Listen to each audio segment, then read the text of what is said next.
안녕하세요. 자, 이제 우리가 이번 시간부터는 하천 지형과 해안 지형을 공부를 할 거예요. 자, 그런데 이제 우리가 앞에까지 공부했던 내용하고 지금부터 공부할 내용하고는 조금 달라요. 자, 우리가 교육 과정이 바뀌기 전에는 어떻게 다른지를 또 구체적으로 공부를 했었는데 지금은 그렇게까지 설명할 필요는 없어서 그냥 여러분들 감을 좀 잡으라고 큰 덩어리만 이야기를 좀 할게요. 자, 우리가 앞에 1강, 2강, 3강을 보면 지형을 바꾸는 힘들이 대체로 되게 컸어요. 대륙이 이동한다든지, 그쵸? 아니면 이제 큰 화산 폭발이 일어난다든지, 아니면 동해가 갈라지면서 한반도 자체가 큰 힘을 받는다든지, 그래서 높은 산맥이 만들어지고 이제 주로 그런 이야기를 한 거잖아요. 그쵸? 자, 그런데 하천 지형과 해안 지형 부분에서는 상대적으로 작은 힘이 작용해서 만들어지는 지형을 이야기할 거거든요. 네. 그래서 우리가 큰 지형이 만들어지는 그 힘은 주로 지구 내부에서 와요. 멘틀이 움직이고 지구 내부는 되게 뜨거우니까. 하지만 작은 지형을 만드는 힘은 주로 이제 태양에서 와서 주로 이제 태양 에너지 때문에 이렇게 날씨가 변하면서 비가 내리고 그러면서 바뀌는 거거든요. 어쨌든 그런 차이가 있다. 자, 이제 구체적으로 작은 지형을 만드는 건 여러 가지가 있지만 제일 많은 일을 하고 제일 중요한 건 물이다.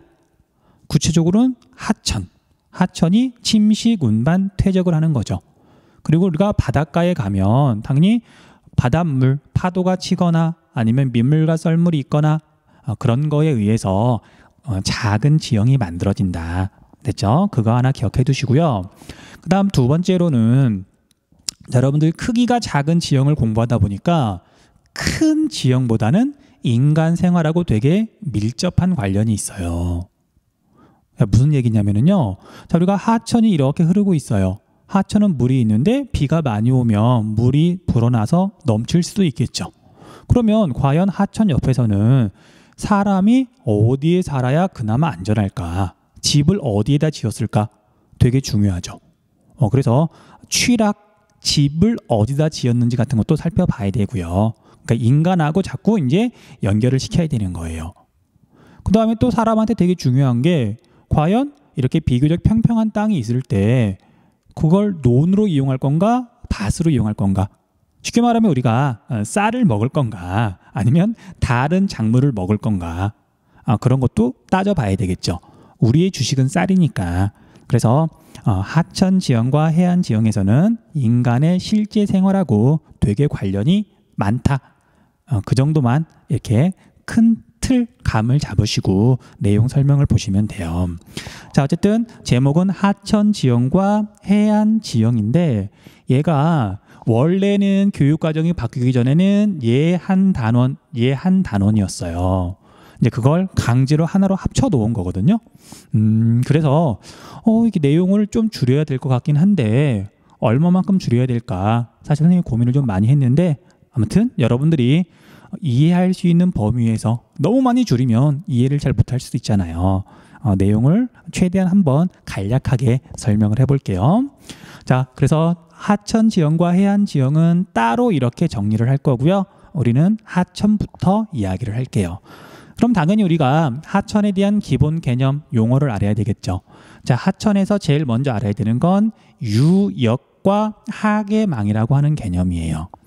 자, 유역은 예를 들면 한강 유역, 낙동강 유역, 일상생활에서도 많이 쓰는 말이거든요. 그래서 유역이라는 건 뭐냐면 하천으로 빗물이 모여드는 모든 범위를 유역이라고 한다. 유역이라고 한다. 자, 얘는 그림 보고 설명을 좀 할게요.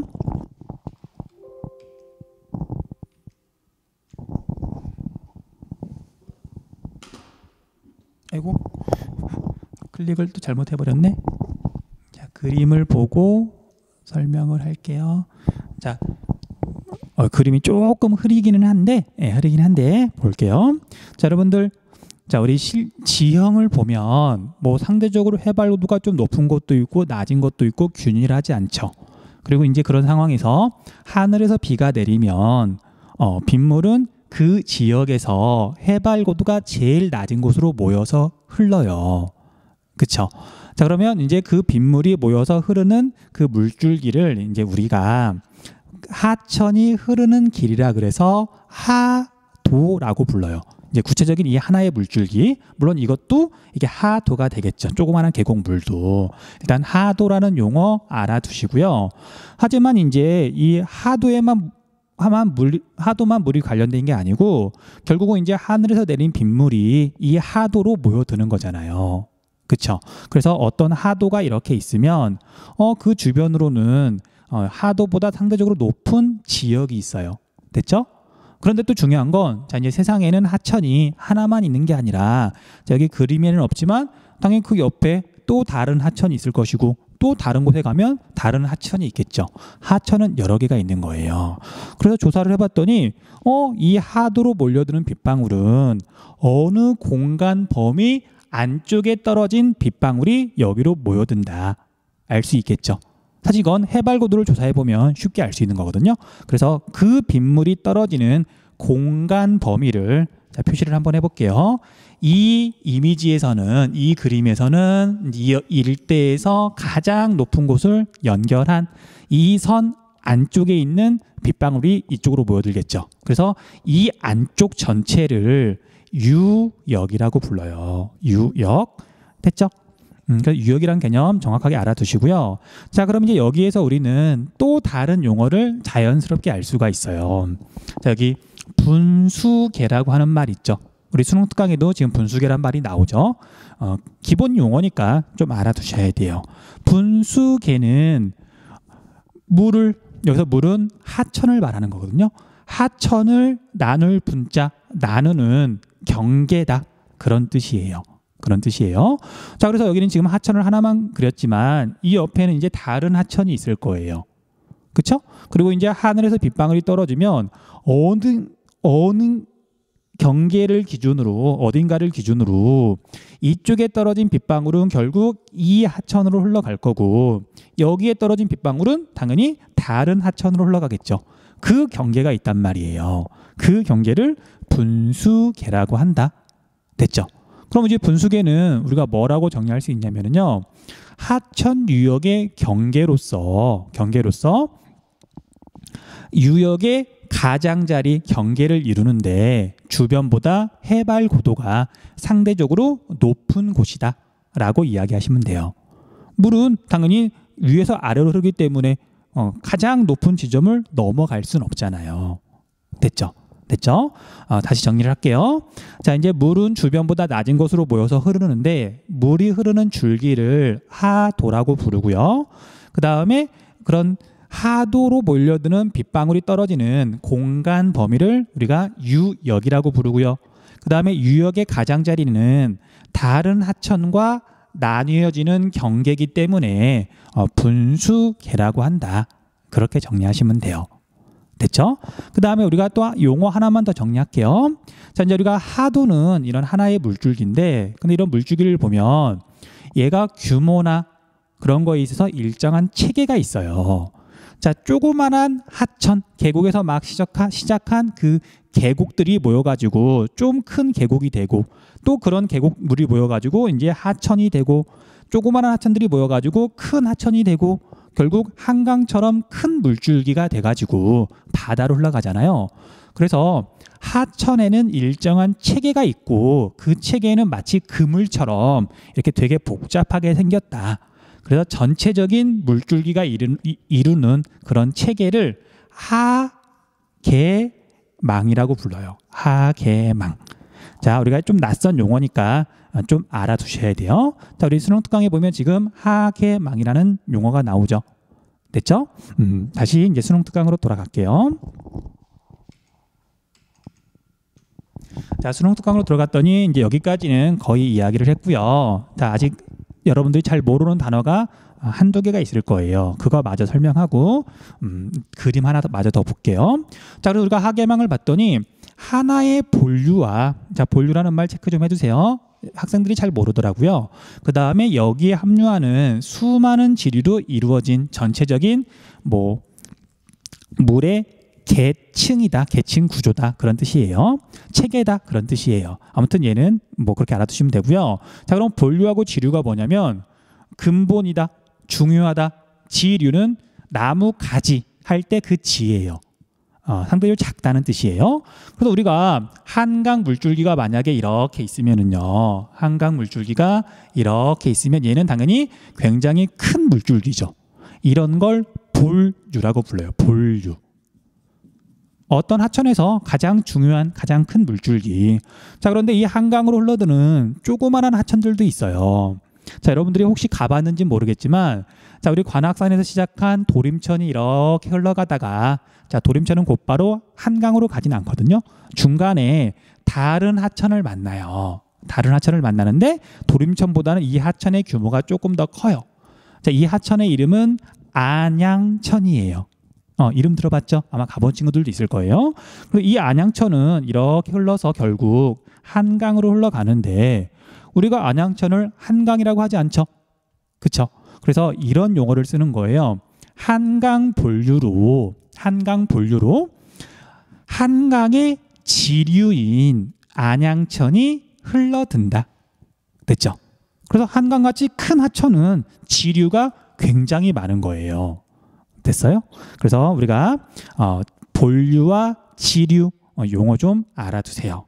자, 그러면 이제 우리가 시험 문제에서 실제로 나왔던 하계망을 한번 보면서 몇 가지만 더 이야기를 할게요.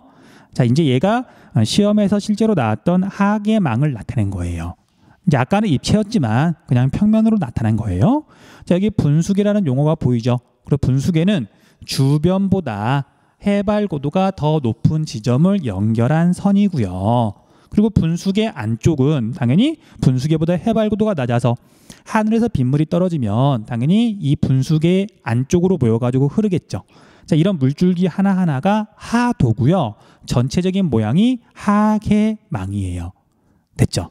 자, 그러면 이제 이 그림에서 이제 기억하고 니은 지점을 이렇게 표시를 했는데 어디가 상류인지 파악해야 돼요. 자, 두 가지를 보면 알 수가 있거든요. 자, 첫 번째는 자, 분수계는 이게 완전히 이렇게 막혀 있는 경우는 거의 없어요. 막혀 있는 경우가 있긴 있거든요. 호수가 있는 경우. 호수가 있다는 얘기는 주변 지역이 호수보다 다 높다는 얘기잖아요. 물이 빠져나갈 수가 없으니까 그 안쪽에 모여 있는 거잖아요. 백두산 천지 같은 거. 산 봉우리로 쭉 둘러싸여 있잖아요. 근데 우리가 지금 배우는 하천은 뭐 호수로 흘러드는 그런 하천이 아니니까 대부분 이제 바다까지 흘러가는 하천을 배우는 거니까 이렇게 분수계가 있으면 반드시 여기처럼 한쪽이 열려 있어요. 자, 그러면 여기는 상류라는 뜻이에요? 하류라는 뜻이에요? 당연히 이 하천에서는 하류라는 뜻이죠.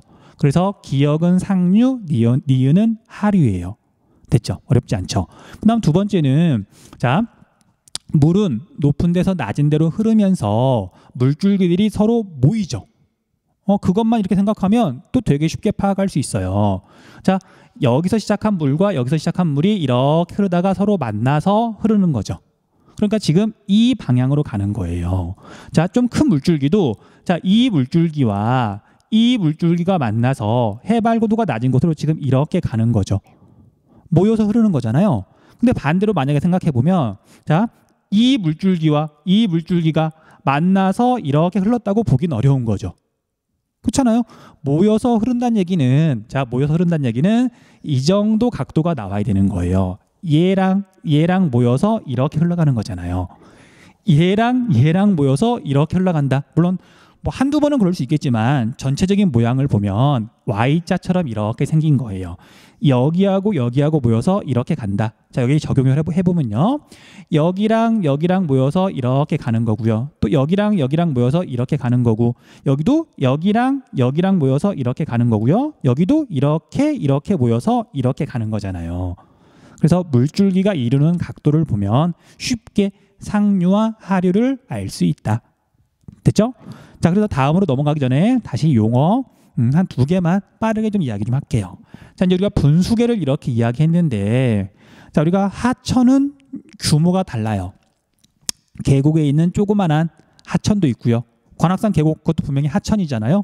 그 다음에 우리가 도림천도 하천이고 안양천도 하천이고 한강도 하천이에요. 그래서 분수계라고 하는 건 얘가 큰 것도 있고요. 그러니까 큰 하천을 나누는 분수계도 있고요. 조그마한 하천을 나누는 분수계도 있어요. 분수계도 이제 규모가 여러 개가 있는 거예요. 자, 그러면 자, 우리나라에 있는 분수계 중에 제일 큰 건 뭘까? 자, 한강과 낙동강을 나누는 분수계는 뭘까요? 어디를 기준으로 한강과 낙동강이 나뉘어질까? 정답은 소백산맥. 그렇죠? 그래서 큰 하천을 나누는 분수계를 대분수계라고 부르는데 우리나라에서 대분수계는 1차 산맥이 보통이에요. 됐죠? 자, 그다음에 자, 여기 지형이 지금 이게 평면이긴 하지만 여러분들 이제 상상력을 좀 발휘해 보세요. 여기 분수계는 지금 여기 일대에서는 해발 고도가 상대적으로 높은 곳이죠. 해발 고도가 높고요. 그 다음에 여기 가운데 부분은 이제 물이 모여서 흐르는 이 가운데 부분은 상대적으로 해발 고도가 낮아요. 물은 높은 데서 낮은 데로 흐르니까. 자, 높은 산지로 둘러싸여 있는 낮은 땅, 이걸 우리가 분지라고 부르죠. 물론 하천이 되게 작으면 산까지는 아니겠지만 분명히 물이 흐르는 곳보다 주변이 해발 고도가 높잖아요. 해발 고도가 높은 땅으로 둘러싸인 낮은 땅을 우리가 뭐라고 부르냐면 분지라고 부르죠. 그래서 우리가 유역을 다른 말로 유역분지라고도 해요. 유역은 전체적으로 분지 모양이니까. 됐죠? 뭐 여기까지는 기본 내용이라서 아마 쉽게 이해를 했을 거예요. 자, 다시 수능 특강으로 돌아가서 자, 이제 하천 상류와 하류 간의 상대적인 특징 비교. 자, 표로 되어 있는데 이건 외우는 게 아니고요. 그냥 여러분들 계곡이냐 아니면 이게 한강 이렇게 서울을 지나가는 하류 지역이냐 그거 생각하면 쉽게 이해할 수 있을 거예요. 근데 이제 그럼에도 불구하고 학생들이 조금 헷갈려하는 부분이 있어서 용어만 조금 추가를 좀 해줄게. 용어라기보다는 설명을. 자, 여기서 말하는 하천은 단일 하천을 말하는 거예요. 단일 하천. 당연히 한강이면 한강 하나에서 상류냐 하류냐를 말하는 거지. 한강의 상류하고 그다음 뭐 낙동강의 하류하고 뭐 그렇게 비교하는 게 아니라고요. 어떤 하천이 있으면 그 하천의 상류와 하류는 어떻게 다를까 그 얘기를 하는 거예요. 자, 쉬운 건 빨리 넘어갈게요. 자, 하천 주변의 평균 경사. 하천 주변의 평균 경사. 당연히 상류는 계곡 생각하면 돼요. 그래서 경사가 급하죠. 그 다음에 하류는 완만하다. 평균 경사요. 그 다음 평균 하폭은 강의 폭을 말하는 거예요. 자, 계곡은 그냥 사람이 건너다닐 수도 있지만 한강 본류, 한강 하류 얘가 1km가 넘어가거든요. 넘어가는 것도 있거든요. 그래서 굉장히 폭이 넓죠. 좁음, 넓음. 그 다음 평균 유량은 자, 상류는 당연히 물줄기가 되게 적으니까 유역 분지도 좁으니까 당연히 물이 적을 거고요. 한강 하류는 하천들이 모이고 그 다음 유역 분지도 되게 넓으니까 한강 본류의 유역 분지는 우리가 경기도와 강원도에 이렇게 걸쳐져 있어서 되게 넓잖아요. 그래서 물도 되게 많다. 자, 그 다음에 퇴적물의 평균 입자 크기. 상류는 크고요. 하류는 작아요. 자, 우리가 상류는 경사가 급한 만큼 물이 빨리 흐르려 그러죠. 물론 선생님이 이렇게 설명하지 않더라도 계곡에 가면 당연히 뭐 커다란 바위부터 모래도 굵은 것들이 이렇게 조금 쌓여 있고요. 그 다음에 한강 하류로 가면은 점점 입자가 작아지잖아요. 자, 하류로 갈수록 대체로 평균 경사가 완만해지면서 물이 힘이 별로 없어요. 그러다 보니까 상류에서는 비교적 큰 것들도 이렇게 하류로 옮길 수가 있지만 하류에서는 작은 것들만 거기까지 떠내려오거든요. 뭐 선생님이 괜히 설명했네요. 뭐 너무 쉬운 건데. 자, 그 다음에 퇴적물의 평균 원마도라고 하는 개념이 있는데 사실 한자로 되어 있어서 그렇지 되게 쉬워요. 그리고 이제 얘가 거의 10년 다 됐나 봐요. 원마도라고 하는 개념이 처음 나왔을 때 학생들이 되게 많이 틀린 거예요. 무슨 뜻인지 몰라가지고. 그래서 이 지금 교재를 만든 사람도 약간 연식이 된 거예요. 한 10년 전쯤에 그 충격에서 벗어나지 못해서 그 뒤로 계속 원마도를 설명해 주더라고요. 이것도 당연한 얘기인데. 자, 원마도는 뭐냐면은요. 우리가 하천이 어떤 이제 모래나 자갈 같은 걸 이렇게 계속 상류에서 하류로 운반하다 보면 뭐 지들끼리 계속 부딪히고 또 바닥이랑 부딪히고 하면서 점점 둥글둥글해지는 거죠. 그래서 원마도라고 하는 건 둥글 원자예요. 얘는 마모되다 할 때 마예요. 둥글게 마모된 정도를 원마도라고 한다. 그래서 상류 지역은 원마도가 그러니까 둥글둥글하지 않은 거죠. 원마도가 낮은 거고요. 그 다음 하류 지역은 원마도가 높은 거예요. 자, 여기에서 여러분들이 헷갈리거나 뭐 모르는 거 없죠?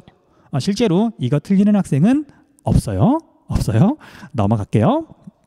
자, 여기까지 기본 개념이니까 한번 다시 정리 좀 해주시고요. 뭐 일시정지 하셔도 좋고. 자, 이제 다음으로 넘어가서 우리나라 하천의 가장 큰 특징을 정리를 할게요. 가장 큰 특징. 이것도 여러분들이 대부분 알고 있는 거고요. 실제로는 여기 3번 감조 하천 부분을 좀 집중해서 보시면 돼요. 자, 얘는 뭐 미리 큰 제일 중요한 정보만 말하자면 전 세계에 있는 다른 하천에 비해서 우리나라에서 굉장히 특징이 뚜렷하고 그다음에 우리나라 사람이 살아가는 모습에 큰 영향을 미쳐서 자주 물어볼 수밖에 없어요. 아무튼 왜 그런지는 뒤에서 설명할게요. 자, 우리나라 하천의 유로와 특색 가장 큰 특징을 보면 동고서저 지형의 영향으로 그래서 우리나라의 대분수계는 주로 동쪽에 치우쳐 있죠. 함경산맥, 태백산맥 그렇죠. 그러니까 대부분의 하천들이 두만강을 제외하면 두만강은 동쪽으로 흐르는 하천이고요. 큰 하천은 황해와 남해로 흐른다. 자, 여러분들 우리가 한국지리 시작할 때 우리나라 6대 하천 정리했었죠. 6대 하천. 자, 여러분들이 잊어버렸을까 봐 좀 빠르게 복습할게요. 중요해서 그래요. 6대 하천 정도는 우리가 한국지리를 공부하는 학생이라면 알고 있어야 돼요. 자, 우리 6대 하천 그때 봤던 지도 다시 띄우는 거예요. 새로운 지도 아니에요. 자, 그래서 여기서 6대 하천을 표시를 해보면 자, 이렇게 흐르는 하천이 압록강. 우리나라에서 가장 긴 하천이죠. 그 다음에 그 약간 아래쪽에 있는 평양을 지나가는 대동강. 아마 여러분들은 글씨는 잘 안 보일 것 같아요. 그 다음에 우리 한강은 남한강과 북한강이 만나서 한강 이제 본류를 이루어요. 서울을 지나가는 한강. 자, 그 다음에 이렇게 흘러서 충청남도와 전라북도의 경계를 흘러가는 금강. 자, 그래서 우리나라 6대 하천 중에 무려 4개가 황해로 흘러가요. 그 다음, 자, 한강과 낙동강의 그 경계는 이제 여기가 대분수계인데 소백산맥이죠. 그래서 소백산맥 남쪽으로는 영남지방에는 당연히 물도 나뉘어져서 낙동강이 이제 부산으로 흘러가죠. 남해로 흘러가는 큰 하천은 1개. 그 다음에 이제 여기에 있는 게 두만강이죠. 두만강, 동해로 흘러가는 큰 하천은 역시 하나. 자, 여기에서 당연히 말을 하진 않았지만, 자, 태백산맥, 어떡하지? 얘가 이렇게 이동해야 되나? 진짜 이거 지우고 다시 할게요. 자, 태백산맥이 이렇게 있으면, 자, 당연히 이제 이쪽 서해 쪽으로 이제 물들이 대부분 흘러가다 보니까 큰 하천은 당연히 황해로 흘러가요. 자, 그럼 우리가 동해로 흘러가는 하천은 있을까 없을까? 자, 작아서 우리가 지도에서 표시를 안 하고 우리가 잘 모르는 것뿐이지 당연히 여기를 기준으로 동해 쪽으로도 굉장히 많은 하천이 흘러가요. 당연하죠. 물은 결국 흘러가는 거니까 바다로. 자, 그래서 우리 다시 수능 특강으로 돌아가서 자, 그 다음 동그라미 2번 그 설명을 하시면 이해하면 돼요. 자, 이제 황남해로 유입하는 하천이 동해로 유입하는 하천보다 대체로 유로가 길고 경사가 완만하다. 우리나라는 중부지방을 보면은 이렇게 생겼기 때문에 물은 당연히 지형이랑 밀접한 관련이 있으니까 황해로 올라가는 하천, 동해로 올라가는 하천 그 특징 앞에서 산지 지형할 때 이미 이야기를 했어요. 뒤에서도 나온다고. 자, 이건 너무 쉬운 거니까 넘어가도록 할게요. 자, 그 다음에 우리나라는 이제 하천이 유량 변화가 굉장히 커요. 당연히 물이 흐르는 건 그 시기에 강수량이 얼마나 되느냐, 비나 눈이 얼마나 내리느냐에 따라서 당연히 달라지죠. 근데 여러분들 뭐 설명하지 않더라도 우리나라는 여름철에는 비가 많이 내리지만 봄, 가을은 상대적으로 적고 겨울에는 비는 거의 안 내리고 사실 눈도 많이 내리는 나라는 아니거든요. 워낙 건조한 바람이 불어오니까. 그래서 우리나라는 어쨌든 계절에 따라서 하천의 유량 변화가 굉장히 크다. 자, 그래서 뭐 뻔한 설명이고요. 여기에 이제 용어가 하나 나오죠. 자, 얘 강조 표시 좀 해놓으세요. 자, 뭐 선택형 문제 말고 단답형 문제로 내기에 좋고요. 그 다음에 얘가 시험 문제에서도 뭐 자주 나와요. 자주 나와요. 자, 우리가 하상계수라는 이제 설명을 봤더니 1년 중에 최소 유량에 대한 최대 유량의 비율을 나타낸 것이라고 되어 있는데 감은 좀 안 오죠. 그래서 여기다가 이렇게만 좀 적어 놓으세요.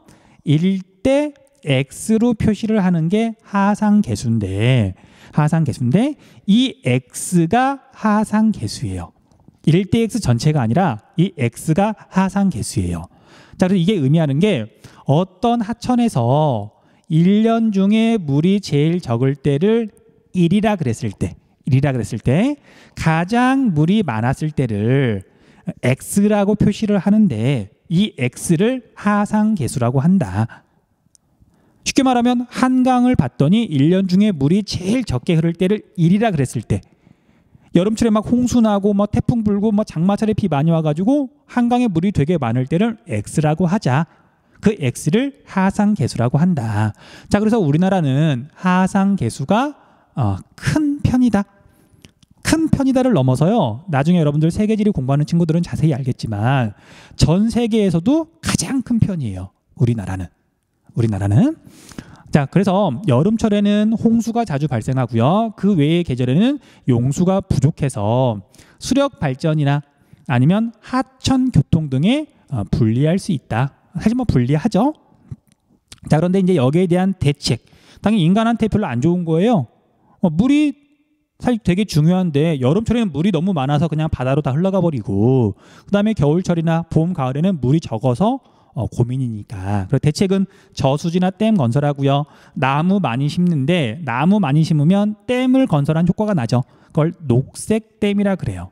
좀 유치하지만 녹색댐이라고 하는 용어도 좀 알아두세요. 자, 이제 여기에서 한 가지만 뭐 이렇게 시험에서 물어보는 건 아닌데, 자, 이렇게 설명을 하면 학생들이 아니 선생님, 제가 한강에 자주 가는데, 이게 서울 사는 친구인 거예요. 한강에 자주 가는데 또는 지하철을 타고 자주 건너 다니는데 한강에 늘 물이 많던데요? 우리나라 하상계수 작은 거 아니에요? 라고 말을 하더라고요. 자, 물론 얼마든지 이게 착각할 수 있거든요. 그 이유가, 자, 한강 물의 변화가 너무 심하면 당연히 여러 가지 문제가 생기니까 서울에는 한강 물을 이렇게 일정량 보유하기 위해서, 가둬두기 위해서 눈에는 잘 안 보이지만 조그만한 뚝을 한강에다 만들어놨어요. 그걸 수중보라 그러거든요. 물 속에 있어요. 물론 겉으로 보이기도 하지만, 그래서 그것 때문에 서울에 이제 한강물이 늘 고여 있는 거지, 일정 이상 차 있는 거지. 만약에 수중보가 없으면 한강은 겨울에 거의 바닥이 드러나요. 그리고 여름에는 당연히 막 홍수가 날 정도로 많은 거고. 그래서 우리가 역사에 관심 있는 친구들은 뭐 이렇게 6.25 전쟁 때 겨울에 막 사람들이 피난 가면서 한강을 막 지나가거나, 또는 뭐 60년대 그때 막 한강에서 사람들이 막 놀거나 하는 사진들을 보면 한강이 되게 작은 걸 알 수 있어요. 여름에는 엄청 이렇게 물이 많지만. 됐죠? 여러분들이 많이 하는 오해에서 좀 알려준 거고요. 그다음 구체적인 숫자가 여기는 안 나오는데, 자, 댐 같은 거 건설하기 전에 한강의 하상 계수는 약 400이었어요. 400. 가장 적을 때는 1, 가장 많을 때는 400. 어마어마한 차이고요. 그게 댐을 건설하면서 많이 줄어들어서 지금은 1대 100, 그러니까 100보다 좀 작아진 걸로 알고 있어요. 그래서 댐을 좀 건설한 거예요. 됐죠? 자, 여기도 뭐 별로 어려운 건 없으니까 넘어가면 되겠죠. 자, 그 다음에 감조 하천은 아까도 강조 표시를 했지만 여러분들 강조 표시를 정말 많이 해놔야 돼요. 감조 하천. 자, 감조 하천의 뜻부터 설명할게요. 자, 감조는 감동하다, 감각할 때 그 감이에요. 느낀다, 반응한다는 뜻이고요. 그 다음에 조라는 말은 앞으로 우리 지형에서 굉장히 자주 나올 건데, 조는 무조건 바닷물의 높이 변화랑 관련이 있어요. 간조, 만조. 그쵸? 그래서 그런 뜻이라서 이 조는 밀물과 썰물, 그다음에 간조와 만조, 바닷물의 높이가 변하는 거랑 관련이 있다. 그래서 감은 당연히 바닷물의 이렇게 높이가 달라지는데 그거에 반응한대요. 뭐가? 하천이. 당연한 얘기죠. 자, 해발고도가 높은 곳에서 시작해가지고 하천이 계속 흐르다가 결국은 바다에 도착하죠. 그리고 이제 우리나라 같은 경우에는 이제 서해 쪽은 이제 경사가 완만하잖아요. 완만한 곳을 흘러가지고 바다에 도착했는데 문제는 강물이, 하천물이 바다로 이렇게 다 빠져나가야 되는데, 흘러가야 되는데 바닷물의 수위가 변해요. 우리나라 황해안, 남해안은 전 세계적으로도 조차가 큰 거 알고 있죠. 그럼 아무튼 변해서 얘가 바닷물이 높아졌을 때는 하천물이 바다로 잘 흘러갈까 아니면 잘 못 흘러갈까요? 당연히 잘 못 흘러가요. 반대로 얘가 간조가 돼가지고 썰물 때가 돼가지고 해수면이 내려가면 당연히 바닷물이 잘 빠져나가겠죠. 그렇죠? 자, 그런데 이제 더 조차가 커지면 만조 때가 되면 바닷물이 이렇게 높아지면 하천물이 바다로 빠져나가기는커녕 오히려 바닷물이 하천 쪽으로 거슬러 올라오기도 해요. 하천물이 역류하기도 해요. 그런 하천이 바로 감조 하천이에요. 됐죠? 근데 여기서 제일 크게 이제 문제가 되는 게, 자, 우리가 하천물은 소금기가 없죠. 그런데 우리가 바닷물은 짜죠. 그래서 바닷물이 하천을 따라서 이렇게 거슬러 올라오면 인간한테 사실 많은 피해를 줄 수가 있어서 그게 우리나라 하천의 정말 큰 특징이어서 자주 물어볼 수밖에 없는 거예요. 자, 한번 정리를 해볼게요.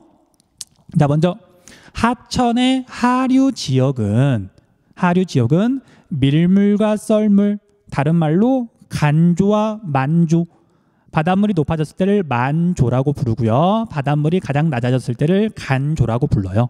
그리고 우리가 조석 간만의 차라고 부르잖아요. 자, 아무튼 이거의 영향으로 수위가 주기적으로, 하천의 물 높이가 주기적으로 오르락 내리락 한다. 그 이유는 바닷물이 올라갔다 내려갔다 하니까. 자, 그런데 주기적이라 그랬잖아요. 자, 이건 달의 공전과 지구의 자전과 관련이 있는데 무시하시고요. 어쨌든 지구가 하루에 이제 한 바퀴씩 돌잖아요. 그리고 달을 향하고 있을 때랑 달의 반대편을 이렇게 향하고 있을 때랑, 그래서 하루에 2번씩 바닷물이 높아지거나 낮아져요. 정확하게 12시간씩은 아니지만 어쨌든 이건 각각 2번씩이에요. 그렇게 알고 있으셔도 전혀 문제는 안 돼요. 무리는 없어요. 그래서 바닷가에 가가지고 정말 24시간 동안, 하루 동안 이렇게 멍 때리고 바다를 바라보잖아요. 그러면 2번 높아졌다가 그 다음에 이제 2번 낮아지는 거예요. 됐죠? 뭐 그 숫자까지 외울 필요는 없지만 어쨌든 실제 현상이니까 기억해 두세요. 그리고 이제 우리나라 황해와 남해로 유입되는 하천에서 잘 나타난다. 자, 여러분들 초등학교 때랑 중학교 때 아마 배웠을 거예요. 우리나라는 조차가 굉장히 크다는 거. 자, 얼마만큼 크냐면은요, 이제 수치를 적어줄 텐데 이건 외우는 게 아니라 그냥 감을 좀 잡으라고 그냥 적어만 줄게요. 자, 우리나라에서 조차가 제일 큰 곳은 여기 인천 앞바다예요. 서울 부근이 조차가 제일 커서 평균적으로 봤더니 약 8.1m래요. 네, 미터는 안 적을게요. 자, 8.1m면 건물 거의 3층 높이예요. 3층 높이. 그러면 이제 운동장까지 이제 물이 빠졌다가 빠질 때는, 차오를 때는 3층 높이니까 3층 옥상 정도까지 물이 차오르는 거예요. 그러니까 여러분들 이제 우리가 황해 바다로 놀러 가면, 서해안으로 놀러 가면 정말 썰물 때는 정말 저 멀리까지 물이 빠졌다가 밀물 때는 어느새 앞에까지 들어오잖아요. 그 차이가 정말 어마어마한 거예요. 그 다음에 자, 이제 여기 인천 앞바다에서 북쪽으로 남쪽으로 멀어지면 점점 이제 조차가 작아지는데, 여기 금강 하구 군산 정도 오게 되면 4.2m 정도로 줄어들고요. 그 다음에 여기에 있는 영산강 하구에 있는 도시가 목포거든요. 여기에 오면 3.1m 정도로 줄어들어요. 근데 우리가 3.1m도 우리가 보통 건물 한 층 높이거든요. 이것도 굉장히 높이 차이가 큰 거예요. 참고로 전 세계적으로는 조차가 큰 곳이 되게 드물어요. 그래서 3m만 되더라도 다른 나라에서는 정말 큰 거거든요. 우리나라에서는 별거 아니지만, 익숙하지만. 자, 그 다음에 자, 이게 황해에서 다시 이렇게 남해를 지나 동해로 갈수록 조차는 작아지는데, 낙동강 하구 부산에 오게 되면 1.2m 정도로 줄어들고요. 그 다음에 동해는 조차가 거의 없어서 0.2m에서 0.3m 정도예요. 자, 여러분들 바닷물은 이제 끊임없이 움직이면서 파도가 치죠. 당연히 파도의 높이도 있잖아요. 근데 거기에서 20cm 정도 높아지고 그 다음에 또 20cm 정도 이렇게 낮아지고 구분이 잘 안 되겠죠. 그래서 동해안은 조차가 아예 없다고 생각하셔도 되고요.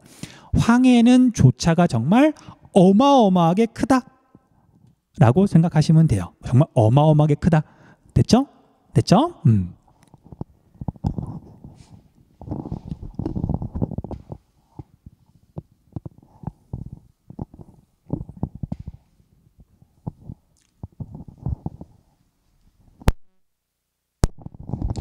자, 이제 이 그림을 보면 이제 감조 하천에 대해서 좀 더 정확하게 알 수가 있어요. 자, 이제 우리가 한강을 보면 북한강, 남한강인데, 자, 바닷물이 높아졌다 낮아졌다 하는 거에 반응하는 게 감조 하천이라 그랬죠. 그래서 한강 전체가 이게 감조 구간은 아니에요.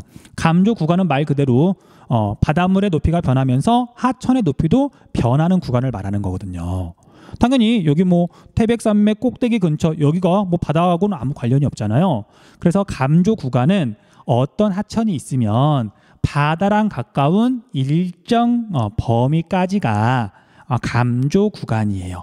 여기까지는 이제 하천의 수위도 계속 변하는 거예요. 근데 당연하지만 자, 우리가 여기 한강으로 치면 여기 강화도랑 가까운 거기를 A라 그러고요. 그 다음 서울 가까운 곳을 B라 그럴게요.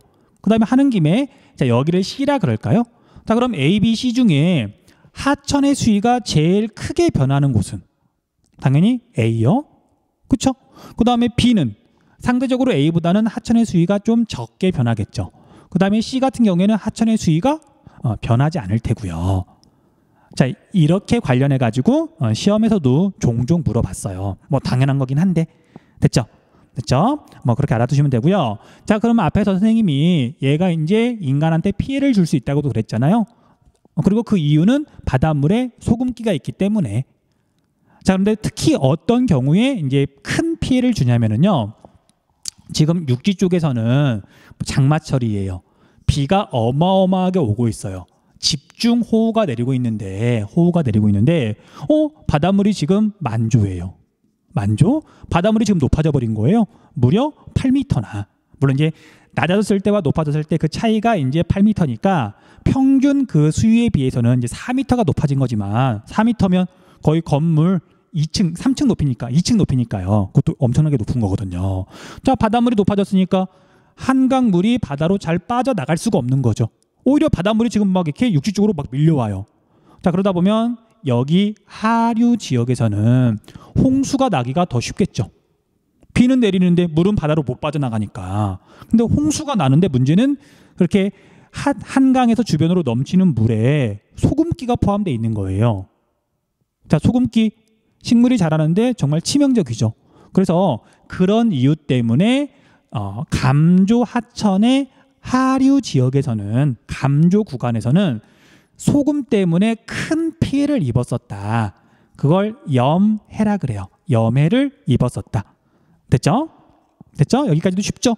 자, 그런데 이제 과거에는 그 염해 때문에 뭐 1년 농사 망치고 그 다음에 그 소금기가 정말 많았으면 뭐 그 다음에도 농사가 잘 안 되고 아무튼 되게 큰 피해를 입었었는데 자, 지금은 과학기술이 발달해가지고 그러면 바닷물이 이렇게 거슬러 올라오지 못하도록 아예 뚝을 쌓아버리자. 그러면 염해가 없겠지. 라고 해서 이렇게 감조 하천 하구에다가 하구 뚝을 건설했어요. 물론 모든 강에다가 건설한 건 아니고 이제 피해가 유난히 큰 하천들 하구에 하구 뚝을 건설한 거예요. 자, 일단 하구 뚝 위치는 또 굉장히 많이 물어보거든요. 자, 지도에서 외우세요. 자, 첫 번째 우리 금강하구에 하구뚝이 있다. 하구뚝이 있다. 체크하시고요. 영산강 하구에 하구뚝이 있다. 체크하시고요. 그 다음 낙동강 하구에 또 하구뚝이 있다. 체크하시면 돼요. 근데 이렇게 우리나라에는 3개 하천 하구에 하구뚝이 있는데 그러면 학생들이 이제 물어봐요. 아니 선생님, 우리나라에서 조차가 제일 큰 곳은 한강에 여기 하구 지역인데 그러면 한강에다도 하구뚝 건설해야 되는 거 아니에요? 라고 물어봐요. 자, 한강 하구에는 하구뚝이 없다. 왜 없냐면 하구뚝을 건설하려고 봤더니 이쪽은 대한민국인데 저 반대편은 북한이에요. 한강 하구가. 북한이랑 당연히 뭐 사이가 아주 좋으면 뭐 건설할 수도 있겠지만 지금까지는 대체로 사이가 안 좋았잖아요. 자, 이런 분단 상황 때문에 한강 하구에는 하구뚝이 없어요. 그래서 앞에서 아까 얼핏 이야기했던 우리 수중부 있죠. 수중부를 건설한 이유도 바다에서 이렇게 거슬러 올라오는 우리 그 소금기 있죠. 그걸 막기 위해서 이렇게 수중부를 건설한 것도 있어요. 자, 아무튼 그렇게 알아두시면 돼요. 사진을 봅시다. 우리가 뭐 너무 급하게 갈 필요는 없으니까 우리가 지금 3학년 과목은 아니고 2학년 과목이고 그리고 사실 뭐 이렇게 좀 자세히 보더라도 여유가 충분히 있어서 아무튼 좀 볼 건 보고 갈게요. 자, 우리가 위성사진을 이렇게 보면 위성사진을 보면 여기가 금강이고 여기가 영산강이고 여기가 낙동강이에요. 자, 어디를 보는 게 좋을까? 금강 볼게요. 금강. 뭐 다른 것도 비슷해서 금강을 이렇게 봤더니 자, 참고로 이건 위성사진은 그냥 그대로 보여주는 게 아니고요. 컴퓨터로 다 처리를 했어요. 좀 잘 보이도록. 자, 그래서 이렇게 확대해서 봤더니 자, 큰 물줄기 보이죠? 그래서 이 상태랑 이 상태랑 여기 색깔이 좀 많이 다른데 어쨌든 더 확대를 해보면 자, 큰 물줄기가 보이는데 여기에 이렇게 가서 봤더니 다리처럼 보이지만 실제로는 뚝이에요. 물이 들어올 수 없도록. 자, 물론 여기에는 물도 빠져나가야 되니까 완전히 막은 건 아니고요. 여기에 이제 수문이 있어요. 됐죠? 그리고 이제 여러분들 뭐 실제로 가볼 수도 있지만 그냥 우리는 여기 거리 뷰, 로드 뷰가 있으니까 보면 되겠죠. 자, 여기가 지금 금강 하구뚝 모습이고요. 앞에 이거 자, 이렇게 가서 봤더니 여기 왼쪽에가 지금 이게 수문이고요. 됐죠? 이런 하구뚝이 금강, 영산강, 낙동강에 있다. 꼭 기억 좀 해두세요. 됐죠? 자, 그 다음에 이제 여기 첫 페이지는 뭐 거의 끝났으니까 마무리 짓고 다음으로 넘어갈게요. 자, 이제 이건 그냥 간단한 그래프죠. 우리나라가 1년 동안 이제 이렇게 하천의 유량이 어떻게 달라지느냐. 자, 한강을 봤더니 자, 여기가 지금 되게 적은 편이지만 유난히 적은 시기도 있죠. 이럴 때는 사실 뭐 거의 제로에 가까워요. 하지만 이제 물이 되게 많을 때는 이건 아마 이게 장마철이거나 아니면 뭐 태풍이 왔을 때겠네요. 어마어마하게 많은 거죠. 그래서 이 비율이 하상계수다. 우리나라는 하상계수가 굉장히 크다. 예, 그렇게만 정리해 두시면 될 것 같아요. 네, 됐죠? 자, 그 다음에는 이제 하천의 좀 구체적인 모습에 대해서 공부를 할게요.